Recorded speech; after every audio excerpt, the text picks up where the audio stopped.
अस्सलामुअलैकुम, आप देख रहे हैं समा। मैं हूं रमीज अहमद और मैं हूं सिद्रा मीर। बुलेटिन का आगाज करेंगे। सबसे पहले जिक्र करेंगे वजीर आला पंजाब की मासूमियत का। जी हां, बुज़दार साहब इतने सादा हैं कि उन्हें असल और हम शक्ल का फर्क ही मालूम नहीं पड़ता।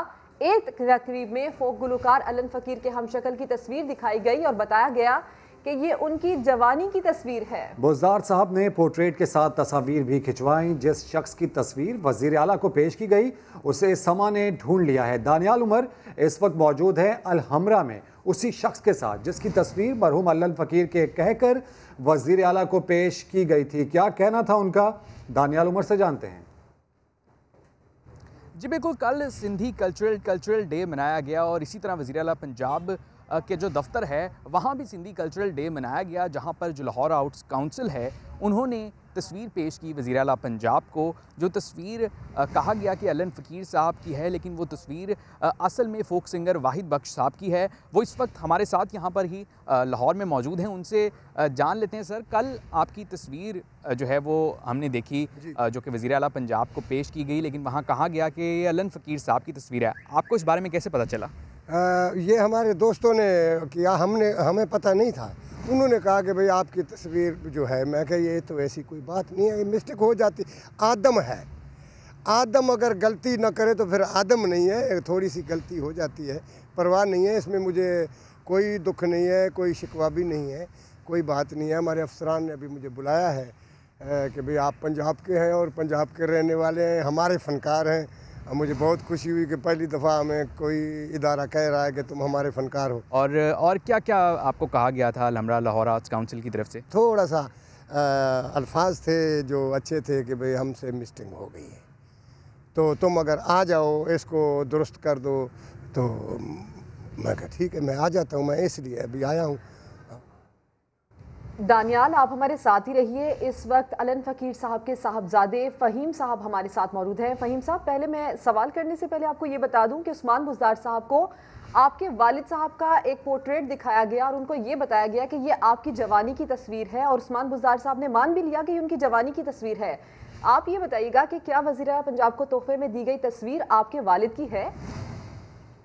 जी, मुझे ये बड़ी दुख के साथ कहनी पड़ रही है कि मैंने जब ये तस्वीर देखी तो मुझे बड़ा यानी कि अफसोस हुआ कि इतने बड़े जो अपने पंजाब के सीएम साहब है उनको पता होना चाहिए कि मेरे वालिद साहब की कितनी खिदमत इस मुल्क के लिए और कितना बड़ा नाम था मेरे वालिद साहब का।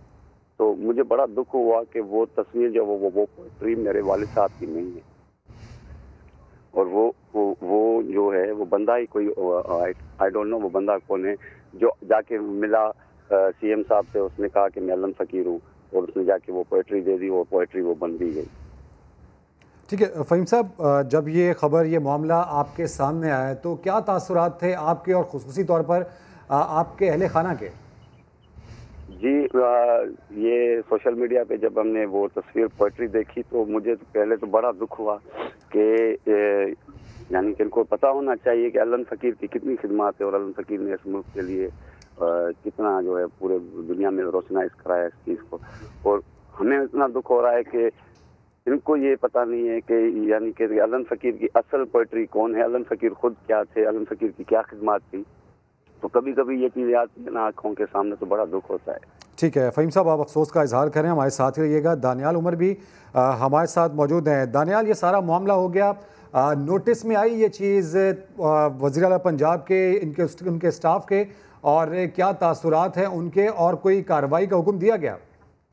जी बिल्कुल, ये आज जो है वो वाहिद बख्श जिनकी जो तस्वीर है वो वज़ीर आला पंजाब को कल लाहौर आर्ट्स काउंसिल की तरफ से पेश की गई थी, उनको बुलाया गया उनके गांव से यहाँ पर कि वो यहाँ पर आएँ और इस माफ़ी को कबूल करें लाहौर आर्ट्स काउंसिल की तरफ से। और उन्हें ये भी कहा गया कि पूरा मीडिया बुलाया जाएगा और सबके सामने उनसे माफ़ी मांगी जाएगी, लेकिन ऐसा हुआ नहीं। उनको अकेले ही बुलाया गया। हम जब वहाँ पर पहुँचे तो लाहौर आर्ट्स काउंसिल की जो नुमाइंदगान हैं उन्होंने हमें वहाँ पर बात करने से भी उनसे रोक दिया। उसके बाद वहां पर जो फिरदौस आशिक अवान है, वज़ीर आला की मुआविन खसूसी, वो भी उनसे मुलाकात करने के लिए, माजरत करने के लिए वहां पर मौजूद थी। उनसे भी हमने सवाल किया कि इस तरह का एक वाकया हुआ है और लाहौर आर्ट्स काउंसिल ने जो है वो एक तस्वीर जारी की है जो कि गलत तस्वीर है, अलन फकीर साहब की वो तस्वीर नहीं है, जिस पर फिरदौस आशिक अवान ने कहा कि वो इस वक्त मसरूफ हैं, वो बात नहीं कर सकती हैं और वो भी वहां से चली गई। अब तक जो है वो ऐसी कोई भी कार्रवाई की बात जो है वो नहीं की गई है और लाहौर आर्ट्स काउंसिल भी जो है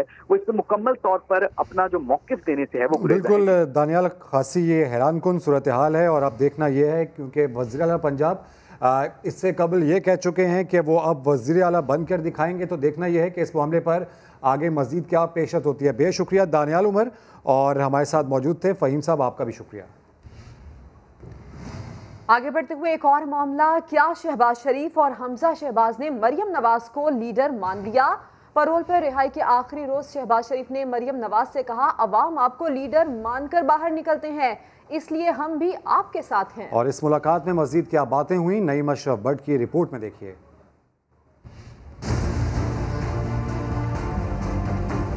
करप्शन केसेस, जेल की सख्तियां या फिर यूटर, बिलाहर शहबाज शरीफ ने मरियम नवाज का साथ देने की हामी भर ली। पैरोल पर रिहाई के आखिरी रोज पार्टी रहनुमाओं के सामने शहबाज शरीफ और हमजा शहबाज मरियम नवाज से मुखातिब हुए। कहा, इस वक्त लोग आपकी आवाज पर लब्बैक कहकर बाहर निकलते हैं, इसलिए हम भी आपके साथ हैं। जवाब में मरियम नवाज ने कहा कि आपसे रहनुमाई लेती रहूंगी। गुज़िश्ता रोज के कन्वेंशन में भी मरियम नवाज ने अपने चचा के साथ सियासी हिकमत अमली में इत्तफाक राय का तज़किरा किया।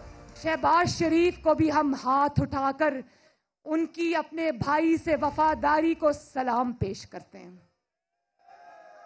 उन्होंने मुझे अभी जेल जाने से पहले अपने कमरे में मुझे ले गए और उन्होंने कहा कि मरियम, तुम मेरी बेटी हो, लेकिन एक बात मैं तुम्हें बता दूं, इन्होंने मुझे जितनी भी लालच दी हो, मैंने आज अपने भाई से बेवफाई नहीं की, तो आज मैं सुकून की नींद सोता हूँ। इससे पहले शहबाज शरीफ की मसालिहत की कोशिशों से ही नवाज शरीफ और मरियम नवाज 2 मरतबा खामोशी इख्तियार कर चुके हैं। ज़राए के मुताबिक शहबाज शरीफ की तरफ से मरियम नवाज का साथ देने की बड़ी वजह हुकूमत की जानिब से किसी किस्म का रिलीफ ना मिलना हो सकता है। नईम अशरफ भट्ट, समा, लाहौर।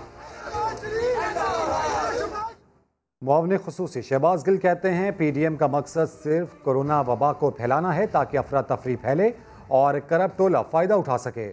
सेनेटर फैसल जावेद बोले, जो बाप बेटी खुद पार्लियामेंट का हिस्सा नहीं, वो अरकान को इस्तीफ़ों के लिए धमका रहे हैं। शहबाज गिल ने ट्विटर पर कहा, कोरोना के बावजूद हुकूमत ने न सिर्फ कारोबार चलाया बल्कि भूख को भी शिकस्त दी। अफसोसनाक बात है कि करप्ट टोला इस पर सियासत और प्रोपेगेंडा कर रहा है। अपनी करप्शन बचाने के लिए करप्ट टोला आवाम को अपनी सियासत की भेंट चढ़ाना चाहता है। सेनेटर फैसल जावेद ने कहा, इस्तीफ़ों के हवाले से बेशतर अरकान पार्लियामेंट उनके साथ नहीं, बाप बेटी खुद पार्लियामेंट का हिस्सा नहीं, इसीलिए अरकान को धमका रहे हैं।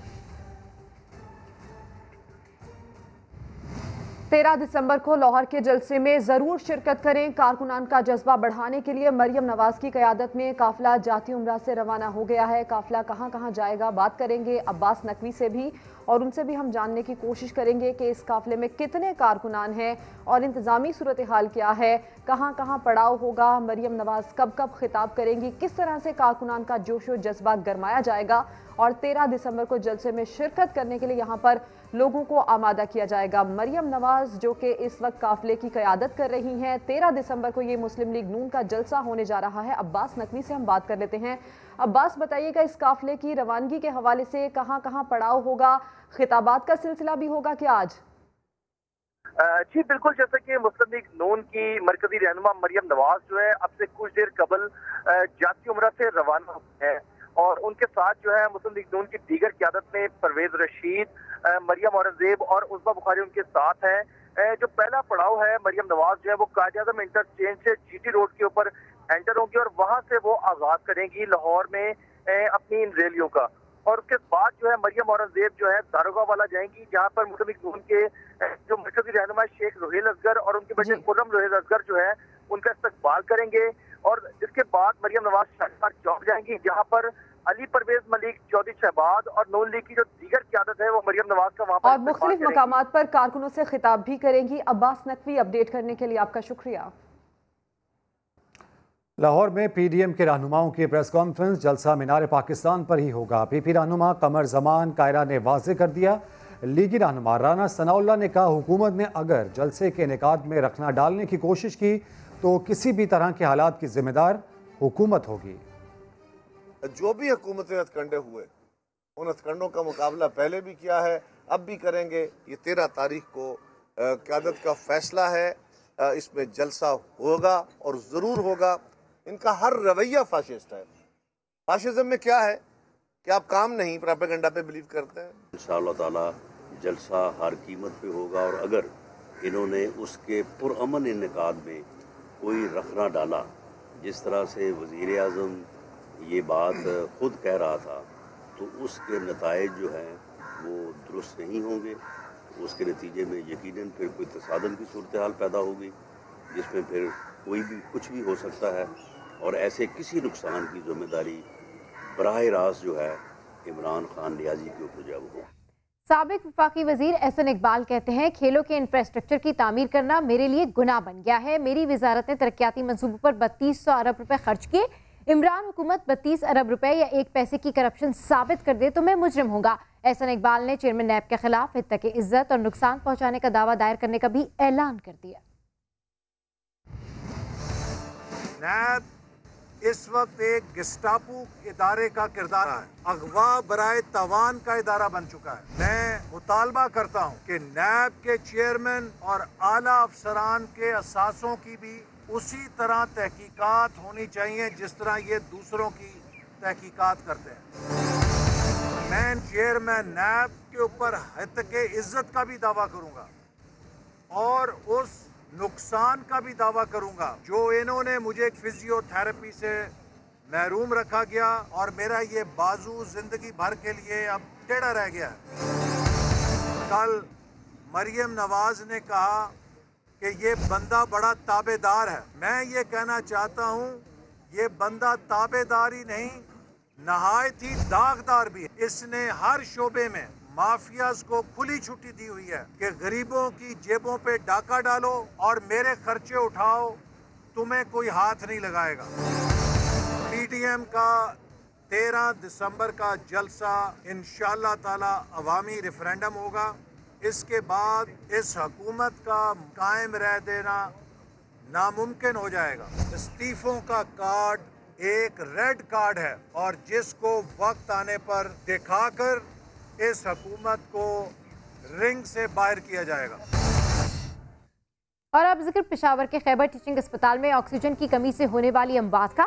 बोर्ड ऑफ गवर्नर ने फैक्ट फाइंडिंग रिपोर्ट तैयार कर ली, जिसमें अमले की लापरवाही को अमवात की वजह करार दिया गया है। अस्पताल के डायरेक्टर समेत 7 मुलाजमीन को मुअत्तल कर दिया गया। इस हवाले से अपडेट कर रहे हैं राम यूसुफ जई।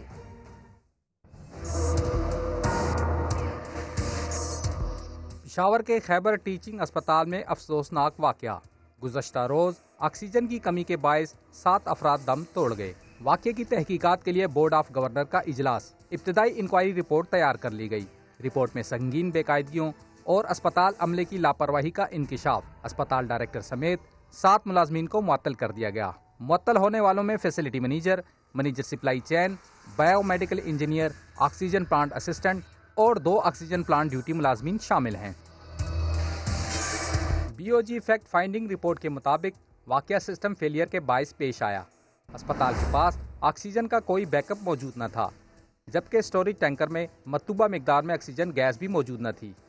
ऑक्सीजन टैंक की मतलूबा मिकदार 10,000 क्यूबिक मीटर है, मगर कंपनी 4 दिसंबर तक सिर्फ 3,040 क्यूबिक मीटर गैस सप्लाई कर सकी। टैंक में 70% ऑक्सीजन कम थी, जिसका किसी ने नोटिस न लिया। दूसरी जानिब 30 जून 2017 को गैस सप्लाई कंपनी के साथ मुआहिदा खत्म हो चुका था। मुआहिदे में सिर्फ ज़बानी तोसी दी जाती रही। रिपोर्ट में यह भी बताया गया कि फैसिलिटी मैनेजर ने वक्त पर मुलाजमीन की गैर हाजिरी भी रिपोर्ट नहीं की। रिपोर्ट में पाकिस्तान स्टैंडर्ड ऑक्सीजन लिमिटेड के तहत ऑक्सीजन की सप्लाई मजीद बेहतर करने और आला और काबिल स्टाफ भर्ती करने की सिफारिश भी की गई। राहम यूसुफ जई। खैबर टीचिंग अस्पताल में गफलत के मुर्तकिब अफराद को सिर्फ मुअत्तल क्यों किया? वज़ीर आला खैबर पख्तूनख्वा महमूद खान ने इंक्वायरी रिपोर्ट पर लिए गए एक्शन पर अदम इत्मीनान का इजहार कर दिया। गफलत के मुर्तकिब अफसरान को बरतरफ करने की हिदायत भी कर दी। अपडेट्स हासिल करेंगे समा के ब्यूरो चीफ पेशावर तारिक आफाक साहब से। तारिक साहब, जो सूरत हाल लग रही है, वज़ीर आला काफ़ी अदम इत्मीनान का शिकार हैं इस रिपोर्ट को लेकर, मज़ीद क्या पेशरफ्त मुतवक्के है? जी यकीनन रमीज, आज उनकी ज़ेर सदारत जो है एक आला सतही इजलास हुआ था जिसमें बाकी वज़रा भी शामिल थे, काबीना के अरकान भी थे, और उसी में उन्होंने इस रिपोर्ट पर अदम इत्मीनान का इजहार किया। उन्होंने ये कहा कि सिर्फ मुअत्तली जो है ये एक रस्मी कार्रवाई है और ये काफ़ी नहीं है। और उन्होंने जो MTI है उनको ताकीद की है, जो बोर्ड ऑफ गवर्नर थे, तो बोर्ड ऑफ गवर्नर को 4 दिन की मोहलत दी है कि इनके दौरान जो ना जो लोग इसमें मुलविस हैं उनके खिलाफ कार्रवाई की जाए, उनको मुलाजमत से फारिग कर दिया जाए, बल्कि उनकी ये हिदायत थी। और अगर जुमे के दिन तक बोर्ड ऑफ गवर्नर ने ये कार्रवाई नहीं की तो फिर सुबह हुकूमत खुद जो है ये कार्रवाई करेगी। और वो लोग जिनकी गफलत की वजह से काफ़ी संजीदगी से ले रहे हैं इस मामले को वज़ीर आला खैबर पख्तूनख्वा। बेहद शुक्रिया तारिक साहब, इस मामले से मुतालिक आप हमें अपडेट कर रहे थे। मज़ीद खबरें होंगी इस बुलेटिन का हिस्सा, लेकिन एक ब्रेक के बाद समा के साथ रहिए। खबर अब फैसलाबाद से, जहां पंक्चर लगाने वालों को नामालूम शख्स पंक्चर लगा गया। लाखों की चीनी खरीदारी पे FBR ने शो कॉज नोटिस जारी कर दिया। मामला जानिए शाहीन शहजादी की रिपोर्ट में। सारी जिंदगी पंक्चर लगाता रहा हूँ, अभी हमको ही ये कोई पंक्चर लगा गया। पंक्चर लगाकर गुजर बसर करने वाले इम्तियाज अहमद के नाम पे कब कौन 80 लाख की चीनी खरीद गया, इसे खबर ही ना हुई। अवानवाला के रिहायशी दिहाड़ीदार मजदूर को FBR का नोटिस मिला तो इसके तो होश ही उड़ गए। कहता है रोजाना बमुश्किल पाव चीनी खरीदता हूँ, लाखों की खरीदारी का तो तस्वुर ही नहीं कर सकता। 300-400 रुपये कमा कर गुजारा करते हैं। चीनी भी एक पाव लेते हैं। कभी जिंदगी में मैंने नहीं देखी इतनी रकम, ना सुनी है। हमारा तो कोई अकाउंट भी नहीं बना, एक सिम हमारे नाम है बस। FBR के मुताबिक शुगर स्कैंडल की इंक्वायरी में मुकामी शुगर मिल के रिकॉर्ड की जांच पड़ताल के दौरान इम्तियाज अहमद का नाम सामने आया था। कैमरामैन कदीर रहमान के साथ शाहीन शहजादी, समा, फैसलाबाद। आगे बढ़ते हैं। फैसलाबाद में घरेलू मुलाजमा पर तशद्दुद का मुकदमा नए मरहले में दाखिल हो गया। IG पंजाब की हिदायत पर SP शहरियार ने मुतालिका पुलिस हुकाम के खिलाफ तहकीकात शुरू कर दी हैं, जबकि SHO राय आफ्ताब का कहना है कि सब कानून के मुताबिक हुआ है। कराची के फुटपाथ और सड़कों पर पड़ी लावारिस कारें और मोटरसाइकिलें आखिर किसकी हैं? क्या ये किसी दहशतगर्द ने खड़ी की हैं या कोई चोर इन्हें यहाँ छोड़ गया? पुलिस इस मामले से बेखबर क्यों है? जान लेते हैं समा के नुमाइंदे शाहनवाज अली कादरी से। शाहनवाज, तादाद के हवाले से क्या चीज़ सामने आई है और कोई मौक़िफ़ किसी की जानिब से?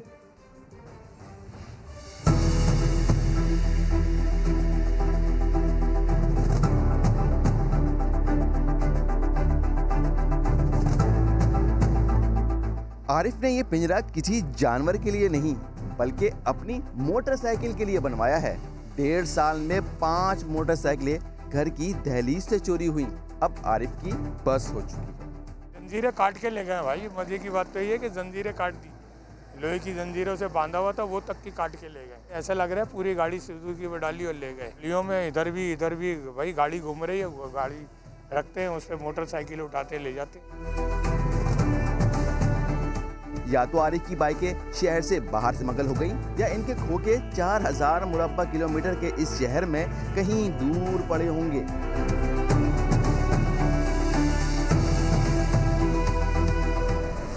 कराची में रोजाना 95 मोटरसाइकिलें चोरी और छीन ली जाती हैं। 50% स्मगल हो जाती हैं, कुछ खुलकर फरोख्त होती हैं और जो रह जाती हैं वो सड़कों पर इस तरीके से मिलती हैं। चोर जब ये गाड़ियां छोड़कर जाते हैं तो इन्हें वहां से उठाने वाला कोई नहीं होता।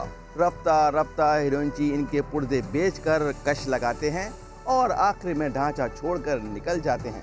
फिर यहाँ कुत्ते बिल्लियाँ अपने घर बनाते हैं और कचरा कुंडी बन जाती है और शहर की बदसूरती को 4 चांद लग जाते हैं।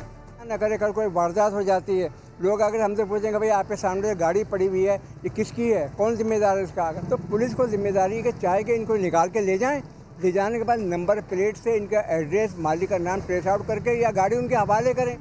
रणछोड़ लाइन और न्यू कराची चोरी के पुर्जों की बड़ी मंडियां हैं। ये सामान यहाँ कैसे आता है कोई कुछ नहीं बताता। पुरानी कहाँ से आती है? में आ जाती है, हमारे पास कचरा उठा लेके आते हैं बाजार से, वो बेचते हैं थोड़ा थोड़ा करके। ये सब खराब है। देखो तो ये धोखा हो गया शहरियत, हम वो बोल के लेते हैं, बोलते हैं खराब है। समा के खोज लगाने पर पता चला कि पुलिस में ऐसा कोई महकमा है ही नहीं जो इन लावारिस मोटरों की खबर रखे या इन्हें मालिक तक पहुंचाए। नाअहली का ये आलम कि थाने भी ऐसी लावारिस गाड़ियों से भरे पड़े हैं।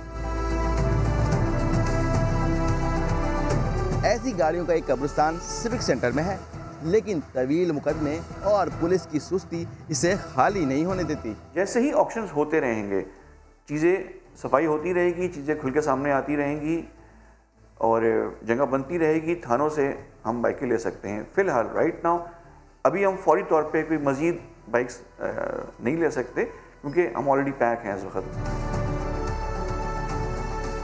एंटी इंक्रोचमेंट पुलिस और ट्रैफिक पुलिस की जिम्मेदारी है कि सड़कों और फुटपाथों पर रुकावट बनने वाली इन गाड़ियों को हटाए, लेकिन काम करने को कोई तैयार नहीं है। अगर कार चोरी हुई और आपने कहीं ढूंढ ली तो खैर, वरना खाक हो जाएगी वो तुमको खबर होने तक।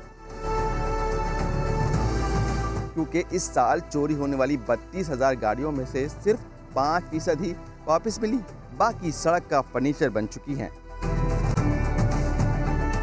कैमरामैन एरिक परेरा और मोहम्मद रिजवान के साथ शाहनवाज अली कादरी, समा, कराची।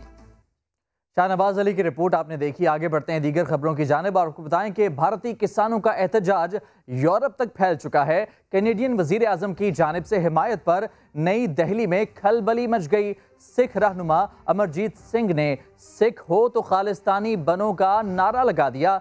हिंदुत्व के खिलाफ पाकिस्तानी हुकूमत, इदारों और मीडिया से मदद की अपील कर दी। इस्लामाबाद से उस्मान खान की रिपोर्ट देखिए। खबरें और भी हैं, शामिल करेंगे इस ब्रेक के बाद। देखते रहिए समा। आगे बढ़ते हैं और कुछ बदलते मौसम की बात कर लेते हैं। आज़ाद कश्मीर में बर्फबारी तो थम गई, लेकिन कई मकामात पर राबता सड़कें बंद होने से मकामी अफराद की मुश्किलात में इजाफा हो गया है। पंजाब में सर्दी के साथ साथ धुंध भी बढ़ गई है।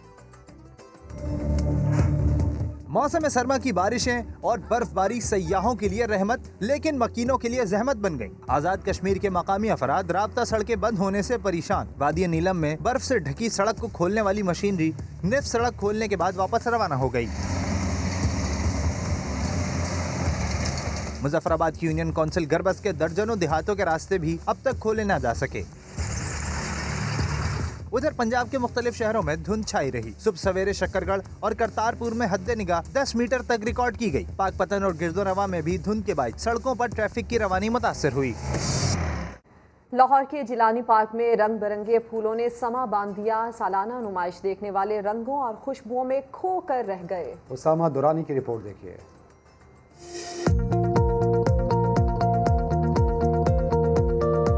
कहीं लाल, कहीं सफेद और कहीं पीले रंग के खुशनुमा फूल, जिनको इस अंदाज से तरतीब दिया गया है कि देखने वाले इसके शहर से निकल न पाएं। कोरोना की वबा के दौरान इस नुमाइश को लाहौरी परेशानी से निकलने का एक जरिया करार देते हैं। रंग बिरंगे फूल हैं, ये इंसानी सेहत के ऊपर एक अच्छी एहसासात का इस पे जाहिर होता है। तो मैं कहता हूँ ये बहुत अच्छा इक़दाम है हुकूमत का। लोगों की इम्यूनिटी में इजाफा होता है। तो आज के दौर में जो है वो पास्ट में आना जो है वो बड़ा ज़रूरी है। जिस तरह के बाहर जो है वो सेहत के हवाले से मसाइल चल रहे हैं। कोरोना वायरस के पेश नज़र इंतजामिया ने नुमाइश के लिए मास्क पहनने के अलावा दीगर SOPs पर अमल लाजमी करार दिया है। गुले दाऊदी की सालाना नुमाइश 15 दिसंबर तक फूलों के शायकीन की निगाहों की तस्कीन का बाइस बनी रहेगी। कैमरामैन नदीम कासिम के साथ उसामा दुरानी, समा, लाहौर।